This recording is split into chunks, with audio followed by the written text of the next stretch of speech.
All right, today we're talking about my favorite AI tool, which I love, a book recommendation, and the number one mistake that B2B businesses are making today. My guest today, guest interviewer is Chad Franzen, who's going to be interviewing me, so stay tuned.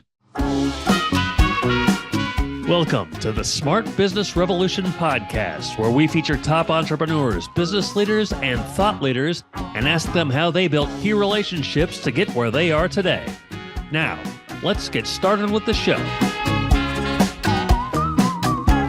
right, welcome everyone. John Corcoran here. I'm the host of the show, and hopefully you've listened before, and you know that every week we have interesting CEOs, founders, and entrepreneurs of companies we've had Netflix to Grubhub, Redfin, Gusto, Kinko's, YPO, EO. Check out the archives. Lots of great episodes for you to check out there. And of course, this episode brought to you by our company, Rise25, where we help B2B businesses to get clients, referrals, and strategic partnerships with Done For You podcasts and content marketing. And you can learn more about what we do in our new platform, Podcast Copilot, at rise25.com, or you can email our team at support@rise25.com. And my guest here today is actually going to be interviewing me. Chad Franzen is his name.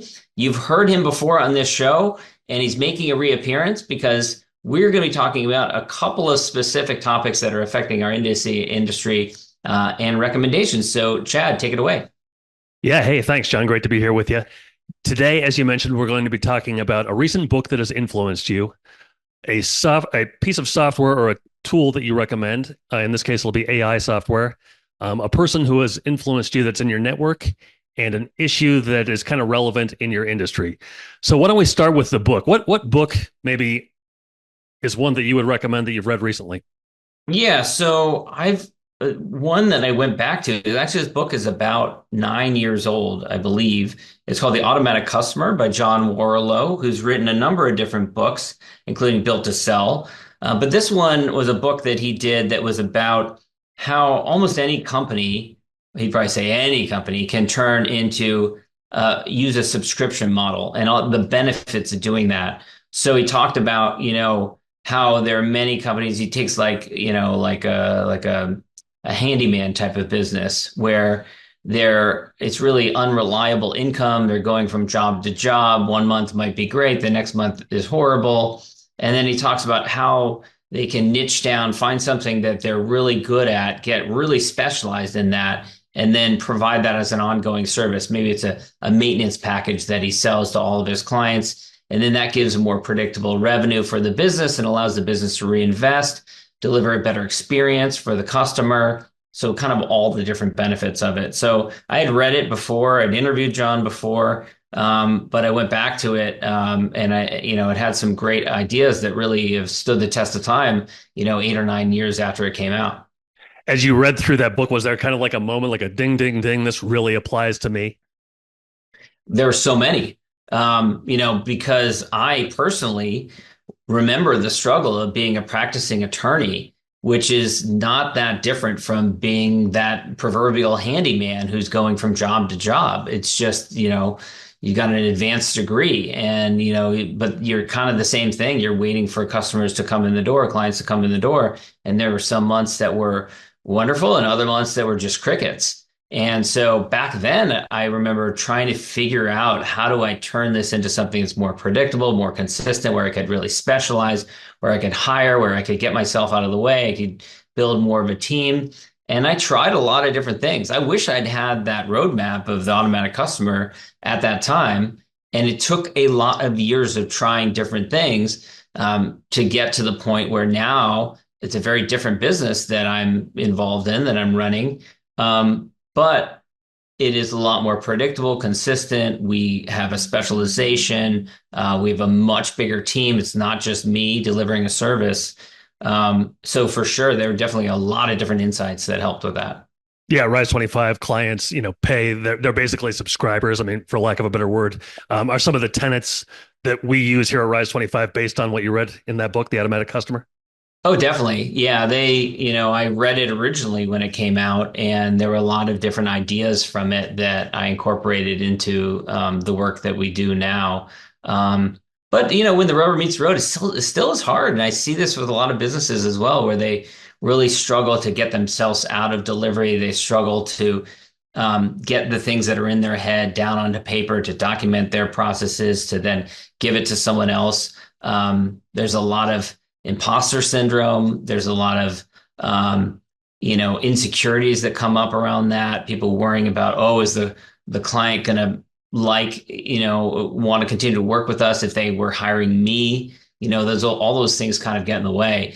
What I've discovered though is that the end experience that we deliver now as a company compared to the end experience that I delivered 15 years ago as a practicing attorney with no one working for me, I'm basically just a bookkeeper, maybe eventually some contract attorneys. The end experience is so much better with a much bigger team than it ever was when I was touching everything. And that's because you can get different people, like yourself, Chad, who specialize, who are really good at the thing that they do. And you can document different processes. And then, me, I can float above it all and I can kind of look at different processes and we can tweak and improve them over time. And none of that is possible when you're just, struggling to keep your head above water.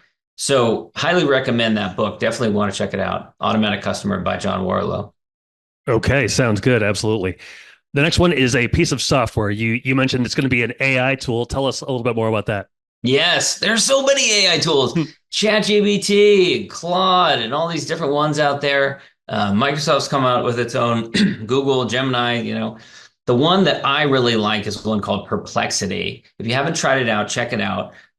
We've been using the Pro feature for a while now, and I like to try and stump it with different questions that are just as specific as you can get. So, when you Google something, like it has to be pretty broad. Like, how do you, how do you fix this widget, or how do you, whatever. Like, how do you, you're researching a car they want to buy, or you're researching a place you want to go on vacation. You keep it kind of broad, right? Like with Perplexity, you can get very narrowly specific. Like I had an issue with a smart bulb that I'm plugging into a fixture, and there's a concrete wall that's in the way from the hub. Well, how can I get around that? I can put all those details in there, and incredibly, it will respond back. It will do the research and then will respond back a tailored response, step by step, relevant to your specific situation. And so it's just a bit mind-boggling, And the other key point is that one of the problems with ChatGPT early on was that ChatGPT would hallucinate, which is a fancy word for it would just make stuff up. And you had no idea, unless you researched it much further, that it was making stuff up. And that was really bad because, there were some news stories about companies that relied on these things, or even lawyers that relied on case law that was completely made up, total fiction. And they just didn't even realize it or didn't check it. And so that's a real problem. Well, Perplexity has citations. So if it relied on a bunch of different sources in putting together an answer to the question that you asked, then you can drill down further. You can see the source that it came from. And that is really a game changer. So it doesn't hallucinate, at least in my experience. I haven't seen it hallucinating, making up things completely out of whole cloth, because it has to get them from particular places. And because it has access to real time to the internet, which was one of the big challenges early on that ChatGPT didn't have. I think it does now, but at least early on, its sources, its internet sources had been cut off a couple of years earlier. So if something had changed in the interim, then you wouldn't have the most topical, most up-to-date information. Yeah, I used it. My wife and I had been going to this like couples group meeting on Sunday nights, and it was pretty good. But then Sunday nights just became a little bit difficult for us, and there were various other reasons. And I didn't know how to frame the text in a way that's not going to offend the host too bad. So I had Perplexity write it and copied and pasted it, sent it off. Worked out great. Isn't that amazing? That happened with me also, where what was it? I was texting someone, and I wanted to state something in a delicate way. I didn't want to offend them, but I also wanted to be forceful. I wanted to kind of state my opinion. And I had already drafted a response. And then I just, said to Perplexity, here are the parameters. This is what I want you to draft me a series of texts, like 3 or 4, keep them casual. And it's amazing how the tone matches the tone of a text message, It's not written all formal or anything like that. And it was definitely better than what I had come up with, what I had drafted. And Perplexity, you can attach, I think you can attach documents too, if necessary. You can. Yes. Yeah. Yeah. So, and that's kind of the next level of a lot of these different AI tools right now.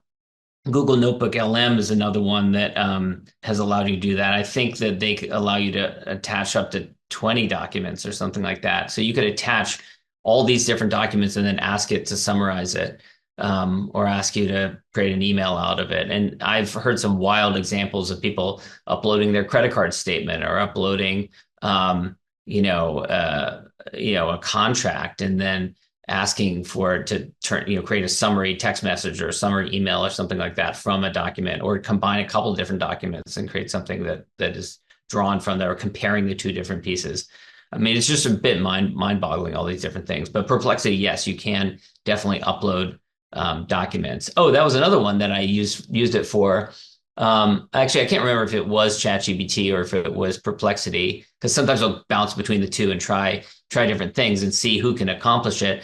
But I had to submit a series of invoices, about 20 invoices, and they were pretty similar, but they just need to have a different date on there. Well, that can be really laborious and monotonous to put that together and time consuming.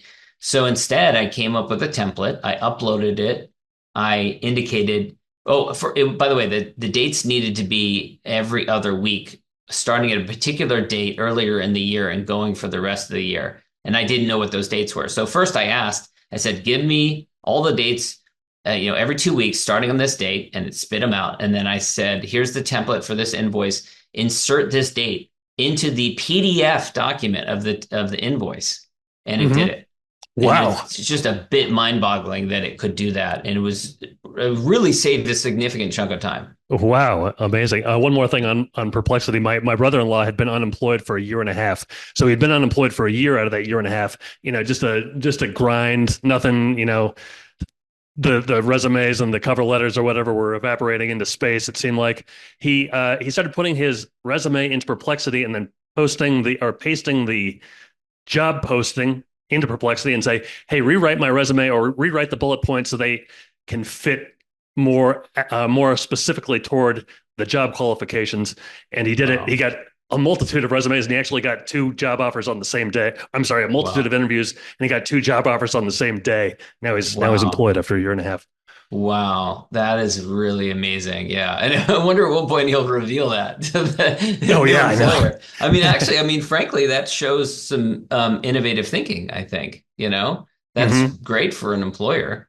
Okay. I think that type of customization, at some point in the near future, we're going to be baffled by the fact that we used to do it the old way, that we would upload the Yeah. same resume to 150 different jobs, right? Yeah. And we're going to look back on it and we're going to be like, well, no wonder it was such a difficult slog to get a job, or Hmm. for an employer to find the right applicant, because there wasn't relevance between those two.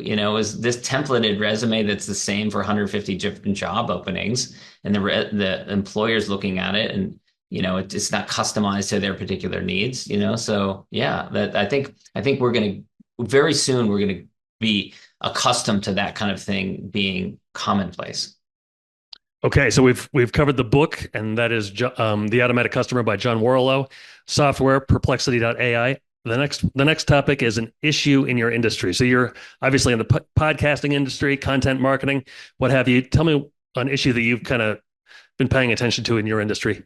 Yeah, so for this one, it's really one of the biggest mistakes that I see B2B businesses make today, which is assuming that they don't need to engage in content marketing. And many of these companies are struggling to get clients, to get referrals. We're recording this end of 2024. It's been a presidential election year, which are historically down. The stock market seems to have it's doing record levels. So the economy seems to be okay. Unemployment is not that high. So I'm not sure what it is. It might be the onset of AI or something, but there have been a lot of companies struggling. And a lot of these companies are not doing any sort of content marketing, or if they did at some point in the past, they gave up on it. And that lack of consistency, that lack of discipline is really harming them, especially when they use it to get in a conversation with their best clients and referral partners and to get introductions to prospective clients and prospective referral partners. And for some reason, they think they get a pass, they think like, oh, it doesn't apply to me. But content is the new fuel of the new economy. And if you've got a static website that's just like a brochure on the internet and you're not out there creating content, you know, it's doesn't work these days, and if you're schlepping around going to different networking events or flying across the country to go to a 3-day conference and you're out of the office for 5 days, and the amount of time that it took you to do that, you could have nurtured so many relationships by engaging in content marketing. And of course, I'm a big fan of using podcasts and using that as the backbone, the initial tool, which then can be turned into multiple different resources from there. So I think that's the number one mistake I'm seeing businesses make today is they're thinking that the rules of content marketing, which have been with us for quite some time, do not apply to them. And they're struggling because of it.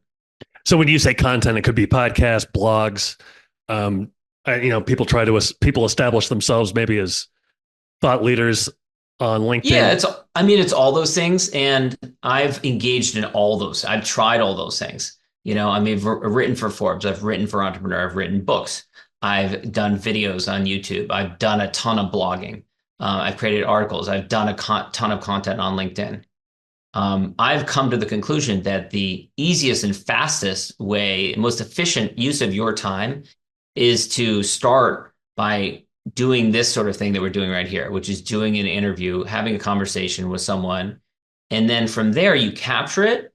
And then someone else, not you, because your time is valuable, someone else or a team of people like our company or another one can then turn that into multiple different resources. They can turn it into an episode that goes across a dozen or more different channels. And so you're actually fanning out, you're distributing your content in a lot of different places and ways. And so, yeah, that would be what I would recommend for most people. Okay, so companies and businesses should be creating content. The last topic here is a person in your network who has influenced you. So somebody who has kind of caught your attention lately. Yeah, and I want to give a shout out to Kassar of Multifunding. He is someone who has been, such an inspiration. So he is a member of Entrepreneurs Organization in the Philadelphia chapter, which we are members in as well. He started up a subgroup within that community of, I don't know how many, a couple hundred or so companies that are experiencing different ups and downs in this economy. And I've seen him just really, embody the principle of what you put in, you will get back. Because he has been kind of really building and nurturing this community in a way that is just really inspirational. Sometimes, you meet people who just kind of wait for the universe to come to them. He's not like that. He is a go-getter going out there and, helping all these different people. And it's really inspirational to see the way that he's been doing that. So, if you are a business and you have thought about doing, getting a loan through the SBA, that's their expertise at Multifunding. They help companies to acquire other companies, help companies to sell themselves, help companies to get lines of credit, to get funding to, buy product or, cost of goods, things like that. They help with all those different things. So I highly recommend him. He's just such a great guy and he's got a great team with them too. Okay, sounds good. And we'll put his webpage in the show notes. Okay, so the book was The Automatic Customer by John Warlow, software, Perplexity AI. The issue, companies should be creating content. And a lot of them don't think they need to be, but they really should be. And then the person is Marie Kassar, who is a EO Philadelphia member and an SBA member. Anything else we need to cover, John? That's it. But this is a fun format. So let's do it again. Okay, sounds good. Thanks so much for having me today, John. Great to talk to you. Thanks, Chad. So long, everybody. Thanks for listening to the Smart Business Revolution podcast. We'll see you again next time, and be sure to click subscribe to get future episodes.